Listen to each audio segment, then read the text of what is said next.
নমস্কার। গল্পধারায় আপনাদের সকলকে আরও একবার স্বাগত। আমি সমরেন্দ্র।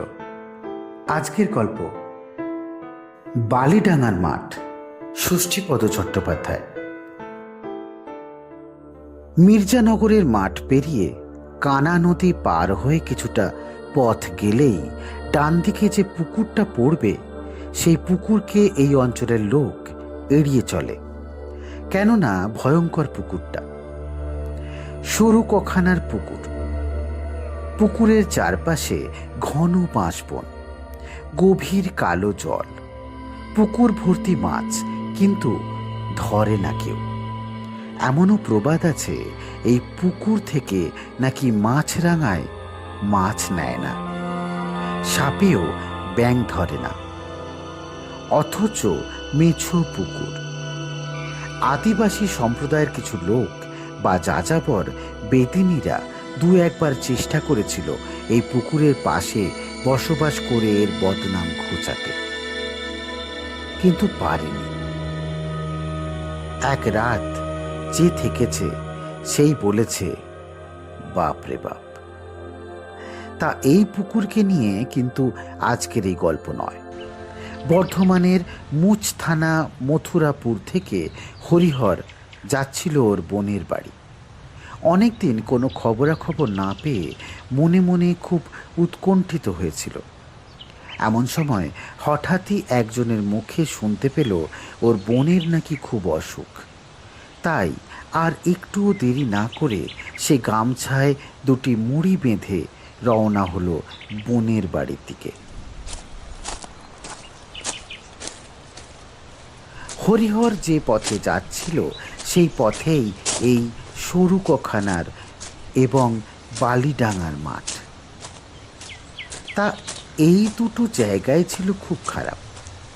এখন বালিডাঙ্গার মাঠ পার হতে পারলে খুব তাড়াতাড়ি ওর বোনের বাড়ি পৌঁছানো যায়।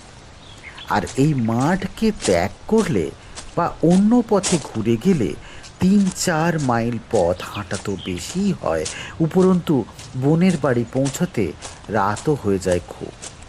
তাই হরিহর মনের সঙ্গে অনেক বোঝাপড়া করে জেনে শুনেই এই বালিডাঙ্গার মাঠে নামল।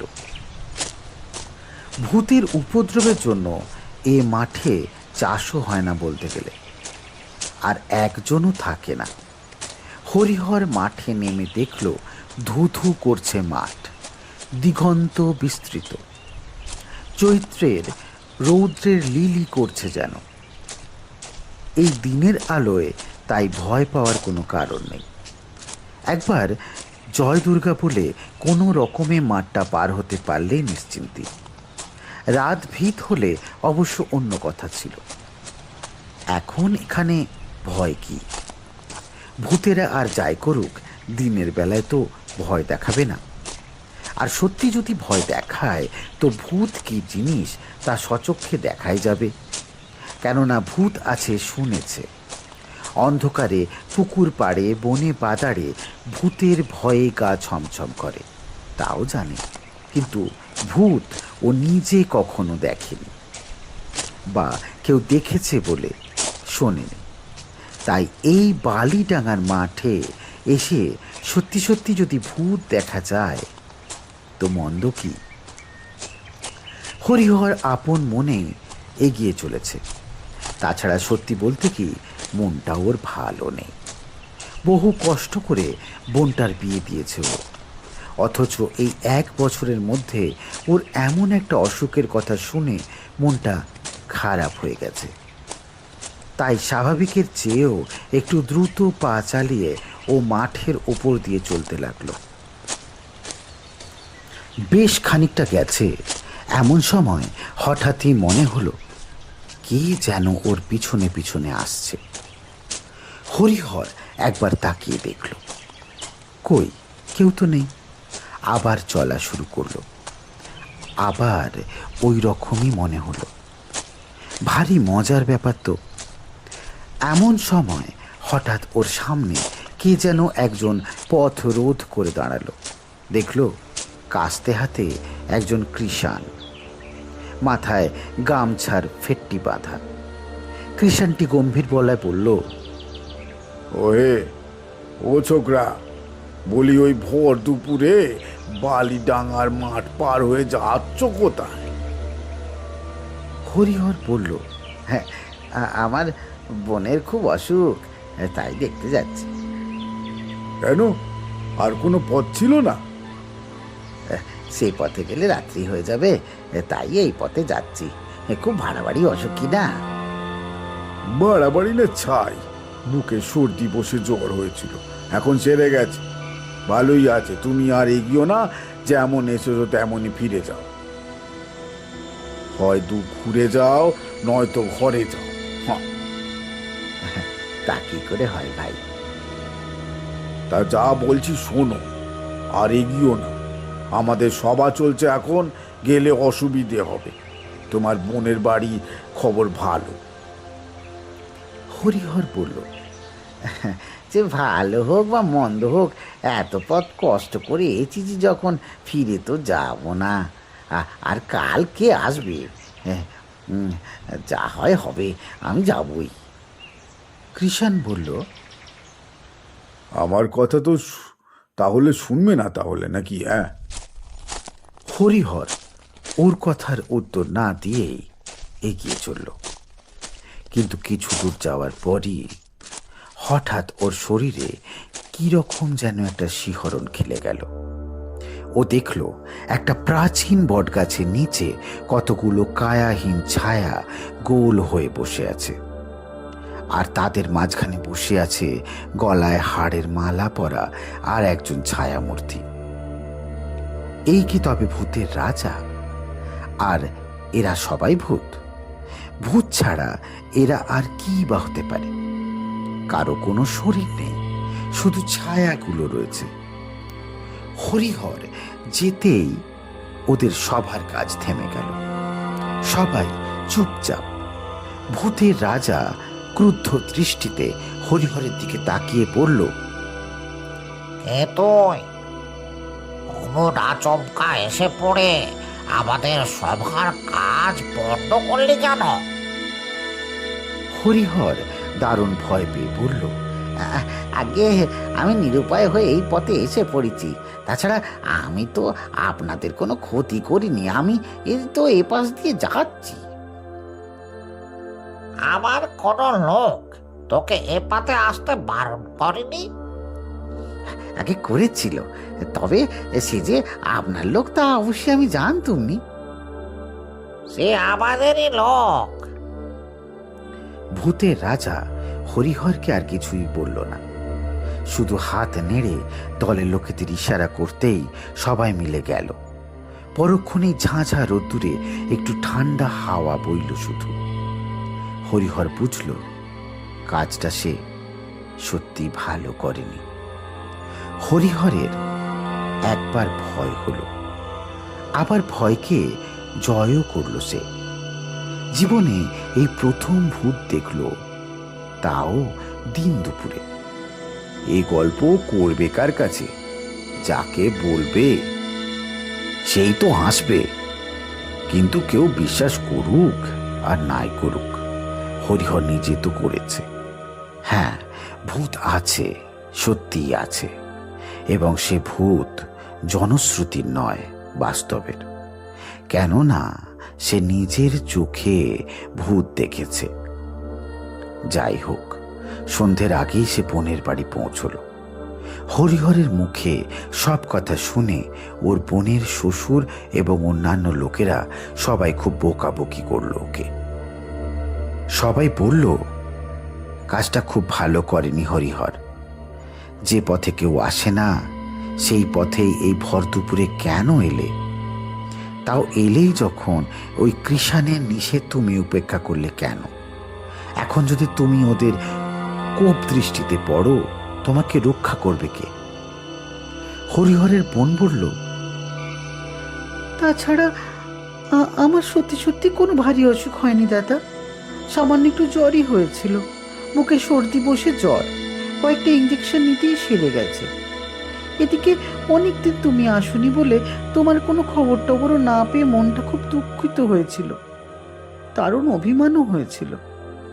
তাই আমাদের গ্রামের একজন লোক তোমাদের ওদিকে গেলে যাওয়ার সময় জিজ্ঞাসা করেছিল, বৌমা, তোমার বাপের বাড়িতে কোনো খবর দিতে হবে? আমি বলেছিলাম না, কোনো খবরই দিতে হবে না, তবে দাদার সঙ্গে যদি দেখা হয়, কিছু যদি জিজ্ঞাসা করে, তখন বলো যে তোমার বোন মরতে বসেছে। তুমি সেই কথা শুনে ছুটে এসেছো দাদা, কিন্তু এটা তুমি কি করলে? যা হওয়ার তো হয়ে গেছে, কাজে আর ভেবে চিনতে কোনো লাভ নেই। এখন ভালোই ভালোই ও পথ ত্যাগ করে অন্য পথে বাড়ি ফিরতে পারলেই হয়। কিন্তু বাড়ি ফেরার আগে সেই রাতেই হরিহর দু একবার রক্তবমি করে অসুস্থ হয়ে পড়ল। শুধু কি রক্তবমি, সেই সঙ্গে প্রবল জ্বর আর ভুল বকা। পরদিন সকালে হরিহরের ইচ্ছে মতন কোনো ওর বোনের বাড়ির লোকেরা হরিহরকে গরুর গাড়িতে শুইয়ে তার গ্রামে পাঠিয়ে দিল। বালিডাঙ্গা থেকে এত শরীর খারাপ নিয়ে মথুরাপুরে ফিরে এলো পটে হরিহর, তবে কিনা কাজের কাজ কিছুই হলো না। যত দিন যেতে লাগলো ততই স্বাস্থ্যের অবনতি ঘটতে লাগলো ওর। বহু ডাক্তার বদ্যি ওঝাপত্তর করলো, কিন্তু না, কিছুতেই কিছু হলো না। হাজার রকমের টুকটাক, জলপোড়া, ঝাড়ফুঁক সবই বৃথা হলো। অবশেষে এক সত্যিকারের গুণিনের সন্ধান পেল ওর বাড়ির লোকেরা। গুণিনকে সন্তুষ্ট করে ডেকে আনতেই সব দেখে শুনে গুণিন বলল, হ্যাঁ, আমি পারবো এ ভূত ছাড়াতে। এ বড় জাঁদরেল ভূত, খুব রেগে গিয়ে ওর কাছে আছে ওকে, বুঝলে? তা গুণিনের ঝাড়ফুঁকে সত্যি কাজ হল। দু চারবার সর্ষের ছোঁয়া ছুঁড়ে মারতেই, প্যাঁকাটি ফোঁ দিতেই বাবারে মারে করে ভূত হরিহরকে ছেড়ে পালাতে পথ পেল না। কিন্তু মুশকিল হলো এই, গুণিন আসে, ঝাড়ফুঁক করেন, ভূতও পালায়, কিন্তু যেই গুণিন বাড়ি ফেরেন ভূত এসে আবার ধরে। বারবার যখন এরকম হতে থাকে, রোগীর বাড়ির লোকেরা তখন আবার ধরে আনে গুণিনকে। বলে, বাঁচান মশাই, মরে গেলুম আর তো পারি না। আপনি গেলেই রোগী সুস্থ হয়, আবার আপনি খাল পার হলেই আবার আবার ধরে রোগীকে। তা সেদিন গুণিন নিবারণ হালদার মশাই খুবই রেগে গেলেন। বললেন, আজই তাহলে ও ব্যাটার ব্যবস্থা হচ্ছে। ও ব্যাটার আজই শেষ দিন। ওর জন্য আমার কেন বদনাম হয়? তা ঠিক আছে, তোমরা যাও। আজ গিয়ে আমি যে এমন ওষুধ দেব যে আর ও ধারে কাছে কোনো ভূত কখনো আসতে সাহস করবে না। ও ভূত কোন তার ছাড়। হ্যাঁ। এই বলে হালদার মশাই তার শেষ দাওয়াই ব্রহ্মকবচ হাতে নিয়ে রওনা হলেন রোগীর বাড়ির দিকে। গ্রাম শুদ্ধ লোক গুণিনের কেরামতি দেখার জন্য হাঁ করে বসেছিল। গুণিন যেতেই হই হই করে উঠল সকলে। হালদার মশাই বললেন, না, আজ আর আমি কোনো রকম ঝাড়ফুঁক করব না। একটা রক্ষা কবচ পরিয়ে দেব শুরু, তারপর দেখব কোন ভূতে কি করে ওকে ধরে। হা! গুণিনকে দেখেই ভূত পালালো। সুস্থ লোকটির গলায় কবচ বেঁধে গুণিন বলল, এই তোমার রক্ষা কবচ বাবা, খুব যত্নে রেখো এটা, অন্তত বছর খানে, আর তোমাকে ভূতে ধরবে না, বুঝলে? হরিহর হালদার মশাইকে প্রণাম করল এবং সত্যি সত্যি হাঁপ ছেড়ে বাঁচল সে। অর্থাৎ সেদিন গুণিন চলে যাওয়ার পরেও আর কোনো ভূত ধরল না তাকে। এই ব্যাপারে ওঝা হিসেবে নিবারণ হালদারের ধন্য ধন্য পড়ে গেল চারিদিকে। পড়বে নাই বা কেন? এমন বেয়াড়া ব্যাপার তো হামেশা ঘটে না। তা কবেই বা এসব দেখেছে? ওরকম একটা ঢ্যাঁটা ভূতকে জব্দ করা কি চারটিখানি কথা? হালদার মশাইও তাই বিজয় গর্বে বুক ফুলিয়ে ঘুরে বেড়াতে লাগলেন চারিদিকে। পরদিন সন্ধেবেলা ফাঁকা মাঠে একা পেয়ে ভূতেরা এসে ধরল হালদার মশাইকে। বলল, হালদার, তুই মস্ত গুণের সেরা গুণিন, কিন্তু আমাদের পিছনে লেগে তুই খুব একটা ভালো কাজ করলিনি। এখনো বলছি, আমাদের শিকার আমাদের হাতে তুলে দে। হালদার বললেন, বেটা থাম, থাম তো বেটা। আমি নিবারণ হালদার, আমার সঙ্গে লাগতে আসিস না। আর ওকে তোদের হাতে ফিরিয়ে দেওয়া আমার পক্ষে সম্ভব নয়। তাহলে এই যে দেশময় ধন্যি ধন্যি পড়ে গেছে আমার নামে, সব তাহলে বৃথা হয়ে যাবে। তোরা অন্য কাউকে ধর, আমি তাকে ছাড়বো না।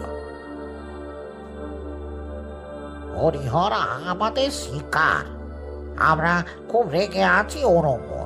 কাজে ওকে ছাড়ার কোনো প্রশ্নই ওঠে না। তা আমার কি? হরিহরকে ভালো করে আমার দেশজোড়া খ্যাতি, এই সুনাম আমিও হারাতে চাই না। আমাদের কথা তুই শুনবি না তাহলে? না, ঠিক আছে, আবারও এর বদলা নেব। তোর একটি মাত্র ছেলে তো, আর আছে কানাচে যেখানে সেখানে ঘুরে, আমরা তার গলা টিপে মারব। তবে তোকে আমরা আর একবার ভেবে দেখার সময় দিলাম। তোদের যা ইচ্ছে কর। তা তো করবো, কিন্তু এখন বলছি হালদার, ওই কম্বুজ তুই খুলে নিয়ে আয়। সম্ভব নয়। তাহলে ধরলাম তোর ছেলেকে। তোর ছেলে এখন পুকুর পাড়ে ওর বন্ধুদের সঙ্গে খেলছে। ধরলাম ওকে, এখনই বেশি ক্ষতি করবো না, তবে ঘাটটা একটু ব্যথা করে দেব। বলে একটু নীরবতার পর আবার বলল, তোর ছেলের মুখ দিয়ে যখন রক্ত উঠছে হালদার, তাড়াতাড়ি যা। তুই যাবার আগে আমরা ওকে ছেড়ে দেব। এই কথা বলে ভূতেরা বেপাত্তা। আবার নিবারণ হালদারও দারুণ ভয় পেয়ে ছুটলেন ওই পুকুর পাড়ে তার ছেলের কাছে।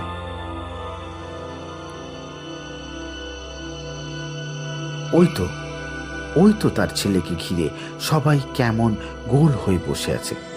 তবে কি সত্যি ভূতেরা ধরল ওকে? হালদার মশাই গিয়ে ঝাড়ফুঁক করে জল পোড়া দিয়ে ছেলেকে ঘরে আনলেন। ছেলের তখন প্রবল জ্বর, অনবরত ভুল বকছে, শুধু বলছে, ও বাবা গো, কি বড় বড় চোখ! ও বাবা গো, আমাকে কামড়াতে আসছে, আমি মরে যাবো গো বাবা। ওই দেখো, আমার মা আমার কাঠ সাজাচ্ছে। হালদার মশাই দেখলেন গতিক সুবিধে নয়। তার যত রকম বিদ্যে জানা ছিল প্রয়োগ করে ছেলেকে তিনি সুস্থ করার চেষ্টা করলেন। অবশেষে অনেক চেষ্টার পর একটু সুস্থ হলো ছেলেটি। পরদিন সন্ধেবেলা ভূতেরা আবার হালদার মশাইকে বলল, এই কঠিন, দেখলি তো আমাদের মহিমা, আমরা যা বলি তাই করি। এখনো সময় আছে, কিন্তু তোর ছেলেকে শুধু ধরেই একটু মোচড় দিয়ে ছেড়ে দিয়েছে। এবার কিন্তু জানে মেরে দেবো। ভেবে দেখ কি করবি। তোর কাছে খ্যাতি বড় না ছেলে বড়, ভেবে দেখ। তোর কিন্তু ওই একটি মাত্র ছেলে। হালদার মশাই বললেন,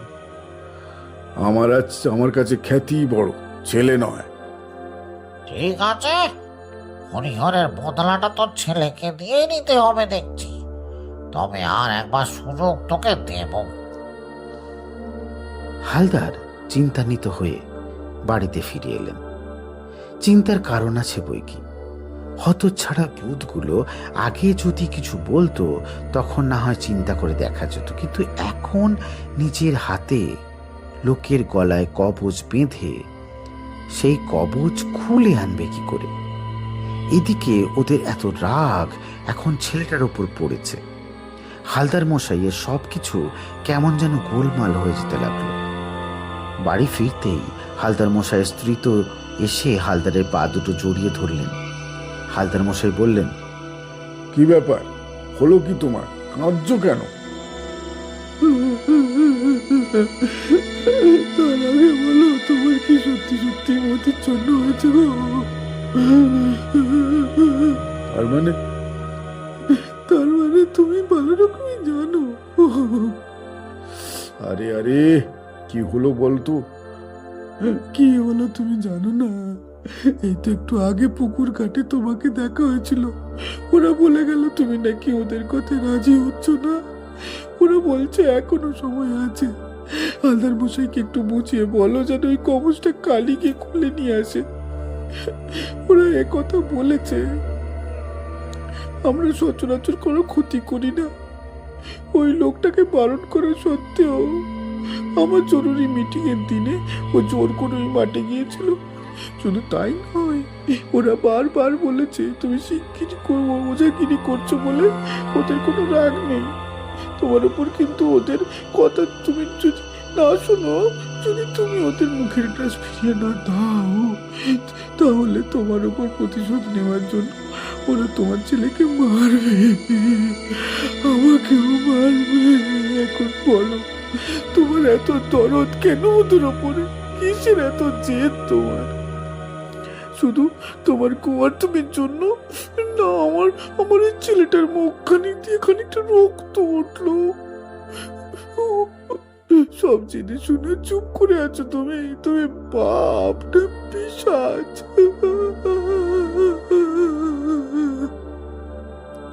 হালদার মশাই এবার রীতিমতো ভয় পেয়ে বললেন,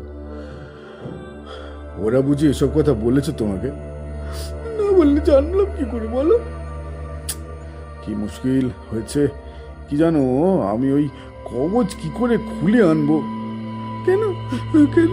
কাল সকালে তুমি অন্য একটা বাজে কবচ হাতে নিয়ে ওদের বাড়ি যাও, তারপর কি বলো এই নতুন কবচটা আরো বেশি জোর আলো, এই কথা বলে আসল কবচটা খুলে নিয়ে নকল কবচটা পরিয়ে এসো। ভূতেরা বলেছে ওই কবচ খুলে নিলে তুমি ঘরে ফিরলেই ওরা আর এক মুহূর্ত দেরি না করে মেরে ফেলবে লোকটাকে, ঝামেলা একেবারে চুকে যাবে। বেশ বেশ, তাই করো। ওরা আবার এলে এই কথাই তুমি বলে দিও। হালদারকে নিয়ে দু হাত জড়ো করে কপালে ঠেকালেন। পরদিন সকালে হালদার মশাই নতুন একটি কবচ নিয়ে আবার গেলেন মথুরাপুরে। হরিহর তখন গোয়ালে গরু বাছরে দেখাশোনা করছিল। হালদার মশাইকে দেখেই এগিয়ে এসে বলল, ব্যাপার কি হালদার মশাই? হালদার মশাই বললেন, ব্যাপার কিছুই নয়, শুধু দেখতে এলাম আর কোনো অসুবিধে হচ্ছে কিনা। কি যে বলেন, আপনার দেওয়া কবচ গলায় বেঁধে রেখেছি। ভূত তো ভূত, ভূতের পাপ এর 7 দিনে যে এখানে আসে। হ্যাঁ হ্যাঁ, ঠিক আছে ঠিক আছে, এখন ওই কবচটা তুমি আমাকে ফেরত দাও। সে কি? আরে ভয় নেই, ওই কবচের বদলে তোমাকে আর একখানা এমন কবচ দেব যে তা আরো সাংঘাতিক। এই কবচটা তো শুধু তোমাকে রক্ষাই করবে, কিন্তু এই নতুন কবচ রক্ষা করবে তোমার পুরো পরিবারকে। এই কথা শুনে হরিহর সরল বিশ্বাসে কবচটা খুলে দিল হালদার মশাইকে। তাঁরই দেওয়া জিনিস ফিরিয়ে নেবেন, এতে অবিশ্বাস করার কিছুই নেই। ঘুরিয়ে ফিরিয়ে আবার হয়তো একদিন নতুন কবচও দেবেন, এরকম তো হতেই পারে। তাই সরল বিশ্বাসে কবচটা হালদার মশাইকে দিল হরিহর। হালদার মশাই নিজের হাতে ওর গলা থেকে কবচটি খুলে নিয়ে নতুন একটি নকল কবচ বেঁধে দিলেন। তারপর ভগবানের নাম স্মরণ করে বেরিয়ে এলেন ওর বাড়ি থেকে। মথুরাপুরের সীমানা যে পেরিয়েছেন, অমনি শুনতে পেলেন কে যেন বলল, আমাদের রাজা তোর ওপর খুব খুশি হয়েছে গুণিন। আমরা তোর ওপর সন্তুষ্ট। আর তোর বউ ছেলেকে কোনো ভয় নেই। এখন ওরা নির্ভয়ে চলাফেরা করতে পারবে। তোর ছেলের ওপর থেকে আমাদের দৃষ্টি সরিয়ে নিচ্ছি। আর এও বলে রাখছি, আমরা যদি কাউকে কখনো ধরি আর ওঝা হয়ে তুই যদি সেখানে যাস, তাহলে তোকে দেখা মাত্র আমরা তাকে ছেড়ে দেব। হালদার মশাই নিশ্চিন্ত হলেন। একজন রোগীকে সারাতে না পারলেও এরকম অনেক রোগীদের যদি বাঁচাতে পারেন, সেটাই বা মন্দ কি? তার কর্মদক্ষতা তাতে কিছুমাত্র কমবে না, বরং উত্তরোত্তর সুনাম বৃদ্ধি পেতে থাকবে। ওদিকে হালদার মশাই চলে আসবা মাত্র হরিহরও হঠাৎ অসুস্থ হয়ে পড়ল। ওর বাড়ির লোকেরা দেখল হরিহরের মুখটা কেমন যেন বিকৃত হয়ে যাচ্ছে। হরিহর কথা বলতে পারছে না, দুটো চোখ ঠেলে বেরিয়ে আসছে, এক অদ্ভুত আতঙ্কে নীল হয়ে আসছে ক্রমশ। বাড়ির লোকেরা দেখতে না পেলেও হরিহর পেজ বুঝতে পারল। কালো পোড়া দুটো হাত ওর গলা টিপে ওকে মেরে ফেলতে চাইছে। হরিহরের শ্বাস বন্ধ হয়ে এলো। ও ধীরে ধীরে লুটিয়ে পড়ল মাটির বুকে। ওর মুখ দিয়ে এক ঝলক রক্ত বেরিয়ে এলো। তারপর প্রাণহীন দেহটা লুটিয়ে পড়ল মাটির বুকে। ওর বাড়ির লোকেরা গুনিনকে ডাকতে ছুটল, কিন্তু গুনিন তখন কোথায়? গুনিন তখন নাগালের বাইরে।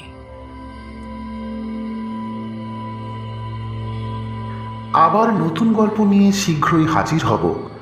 চ্যানেলে নতুন হলে এমনই মনের মতন গল্প শুনতে সাবস্ক্রাইব করুন আমাদের চ্যানেল। ভালো লেগে থাকলে লাইক করুন, কমেন্টে আপনাদের মতামত জানাতে ভুলবেন না। ধন্যবাদ।